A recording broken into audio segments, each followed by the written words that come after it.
Le 8 mars, à Téhéran, 50 000 femmes iraniennes dans les rues, et partout dans le monde, des milliers de femmes qui se réjouissaient de la naissance d'un mouvement de libération des femmes dans un pays islamique.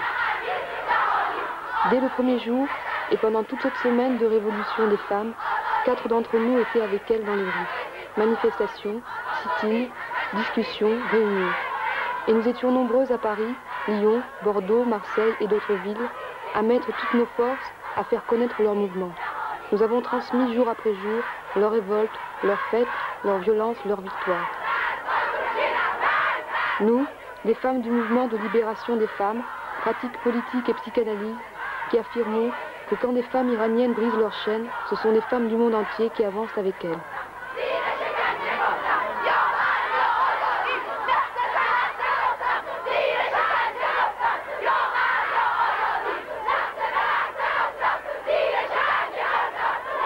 Le 8 mars n'est ni un jour de l'Est, ni un jour de l'Ouest, c'est un jour mondial. À l'aube de la Révolution, les femmes sont oubliées. Nous sommes des femmes iraniennes, nous ne resterons pas enchaînées. Sans la libération des femmes, la Révolution n'a aucun sens. D'autres slogans, nous ne voulons pas de voile obligatoire. Les femmes luttent et leurs luttes sont victorieuses. La police a tiré des coups de feu en l'air et essayé de les faire reculer. Les femmes ont crié « Nous n'avons pas peur, nous n'avons pas peur ». Et ce jour-là, dans Téhéran, partout, des femmes discutent passionnément. Une femme qui ne porte pas le voile nous a dit « Manifester dans les rues contre le voile, ça a été l'occasion d'une grande tendresse et d'une grande solidarité entre nous. Le voile, c'est une histoire d'hommes. C'est incroyable. Ce sont toujours les hommes qui défendent le voile. »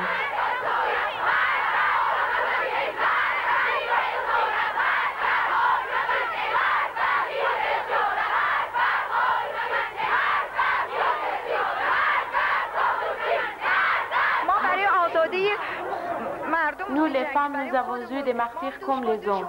Nous avons lutté avec le voile et sans voile pour notre liberté et pour celle du peuple. Et si Khomeini continue ainsi, moi qui suis une vraie musulmane, je quitterai ma religion. Qu'est-ce que c'est un chador pour une femme? Oui, ce que ça... Oui, comment ça les entrave? Enfin, quel genre de vêtements c'est? Il y a des années que je mets le tchador. Le tchador m'empêche de bouger, de travailler, de tenir mon enfant par la main. Mais je ne suis pas venue à la manifestation pour ne plus mettre le tchador. J'ai 6 filles et je suis venue pour que mes filles ne soient pas obligées de mettre le tchador, pour que les hommes ne l'obligent pas à le mettre. Je suis venue ici pour défendre mes filles contre le tchador.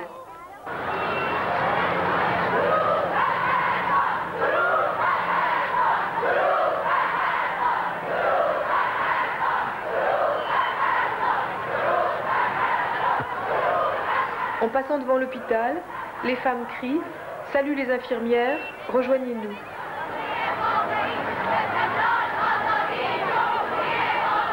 Certains fanatiques religieux ont réagi très violemment aux manifestations des femmes, en les harcelant, en les injuriant et même en les frappant.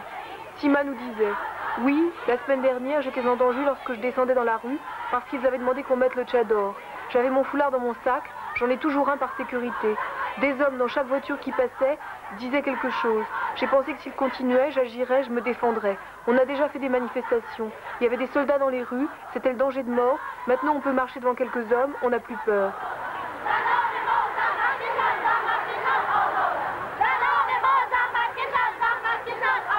از اول که مسئله حجاب رو مطرح کردن ما همه زنا و اونایی که واقعا Quand notre révolution a commencé, toute la nation luttait pour le triomphe de la liberté contre la dictature et l'impérialisme américain. Tous ensemble, femmes et hommes, sortions dans les rues et crions ensemble pour tout ce qu'on a demandé et enfin on a pu l'obtenir. Et nous, dans notre école, nous faisions des études. Nous travaillions en même temps dans les hôpitaux. Quand il y avait des blessés, on les soignait sans demander d'argent. Après, ce jour où l'armée et la garnison s'est rendue et où la révolution a triomphé, nous étions dans les rues. Et puis l'ayatollah Khomeini a dit « Ne faites plus de manifestations, n'allez plus dans les rues ». Alors nous sommes retournés à l'école. Mais depuis jeudi dernier, les religieux nous posent des problèmes. Il y a quelques jours que nous sortons dans les rues et nous disons que nous ne voulons pas de voile. S'ils voulaient faire comme ça avec nous, ils devaient nous le dire avant la Révolution. Ils devaient nous dire qu'il y a une inégalité entre l'homme et la femme. Nous parlons pour notre droit. Nous parlons pour notre droit égalitaire avec les hommes. Et nous pensons, si nous ne parlons pas maintenant, quand la Constitution sera écrite, ils ne nous accorderont plus rien. Nous ne manifestons pas seulement pour le problème du voile, mais pour tout un ensemble de choses beaucoup plus importantes. Les femmes avocates ont été les premières à réagir et à faire des manifestations, et nous les avons suivies. Maintenant, elles sont en désaccord avec nous. Elles disent que ce problème est résolu. Mais nous voulons poursuivre notre lutte. ما نمیتونیم با اون حجاب و با اون چیزهایی که اونا میگن بتونیم اونقدر که دلمون میخواد و میتونیم به مریضای خودمون کمک بکنیم.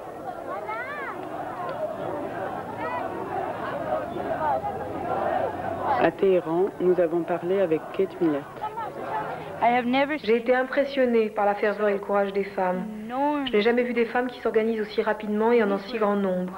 Il y a 15 000 femmes dans ces manifestations. Aux États-Unis, ça prendrait des années pour se rassembler comme ça. Il faudrait de l'argent, il faudrait écrire aux gens, il faudrait de la publicité.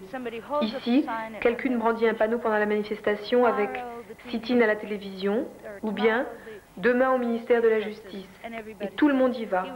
Parce que ces femmes non seulement étaient réprimées pendant très longtemps, mais ce sont aussi des femmes qui ont fait la révolution. Elles ont été dans les rues, elles savaient qu'elles-mêmes pouvaient être tuées par le Shah et ses troupes. Ce sont celles qui ont eu le courage de sortir face au char, le courage de se soulever. Et beaucoup de femmes m'ont dit que pour leurs droits, elles pourraient se faire tuer. Ça ne fait rien, la lutte doit continuer. Je n'ai jamais entendu des féministes dire des choses pareilles.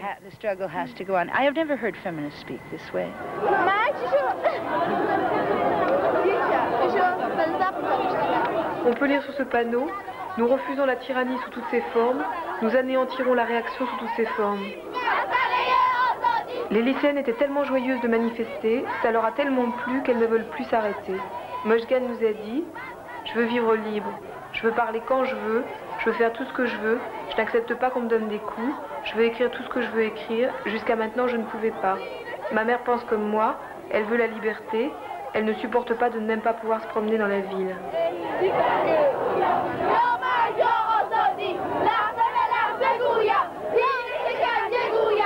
Après le 8 mars, de plus belle, les femmes iraniennes ont continué leur lutte. Le samedi 9, il y a eu une réunion à l'université. Le dimanche 10, un sit-in au ministère de la Justice, où les femmes ont déposé des revendications. Dès le samedi, Khomeini était revenu sur ses positions et avait déclaré que le port du voile n'était pas obligatoire. Pour les femmes iraniennes, ça a été la première victoire. Et le 12 mars, de nouveau, de l'université de Téhéran au square de la Liberté, 20 000 femmes étaient dans la rue. Elles nous ont dit: nous sommes réveillées. Cette manifestation ne concerne pas uniquement le problème du voile. Notre lutte, c'est aussi salaire égal à travail égal, et le droit pour les femmes de travailler, la liberté de la presse, la liberté de parole, la liberté de se rencontrer et de se rassembler. Avant, les femmes iraniennes n'avaient rien, ou plutôt 4000 prisonnières politiques. Les femmes se sont politisées depuis la lutte contre le Shah. Les manifestations de femmes sont une prolongation de cette lutte. Nous continuerons jusqu'à la libération complète des femmes. Nous pensons que sans cette libération, aucune révolution réelle ne pourra exister. On voit sur ces images que pour refuser le face-à-face avec les fanatiques religieux, les femmes iraniennes leur tournent le dos, calmement. J'avais envie de te demander pourquoi vous êtes venu là faire un sit-in devant la télévision à Téhéran. Ah, bien sûr, parce que vous savez, à la télé ou à la radio, il y a la censure, quoi. Oui.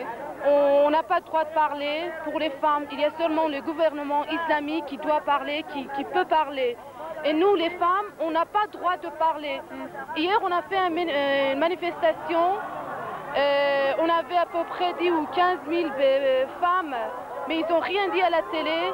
Seulement, il y avait des femmes, des femmes qui travaillaient à la télé.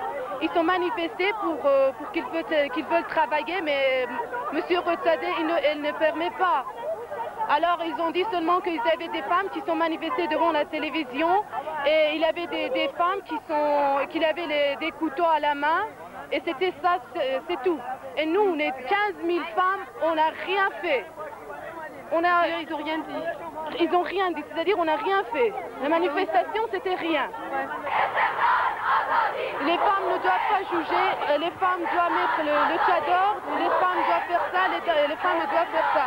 On a fait des manifestations pour dire que le gouvernement libre n'a pas le droit de dire il faut ou il ne faut pas. C'est nous qui choisirons. Et c'est nous les femmes qui choisirons notre droit.